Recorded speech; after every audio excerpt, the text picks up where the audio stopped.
সংসদ এরকম আনন্দময় সংসদ এবং জ্ঞানের সংসদ, মেধার সংসদ এরকম আমরা খুব কম পেয়েছি। কিন্তু সমস্যা হচ্ছে আমাদের অনেক বন্ধুরা আছে, ভাইয়েরা জীবনের প্রথম সংসদে গেছে।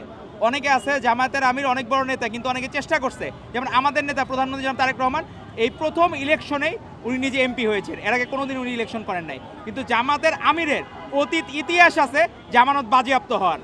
তো উনি নিজে হয়তোবা, এটাকে একটা মানুষের স্বপ্ন থাকে না যে জীবনে পার্লামেন্টে যাবে, তো তার স্বপ্ন পূরণ হওয়াতে উনি খেয়ে হারিয়ে ফেলছেন। উনি গতকাল পার্লামেন্টে বলতেছেন যে আমরাও তো ভালো ছাত্র না, এটা না। আমরা তো এটা ডিবেট করতে চাই না ভালো ছাত্র না খারাপ ছাত্র। আপনি ঢাকার মতো একটা আসনে আপনি প্রতিনিধিত্ব করেন, আপনি খারাপ ছাত্র হলে নিশ্চয়ই আপনাকে এমপি করতো না মানুষজন।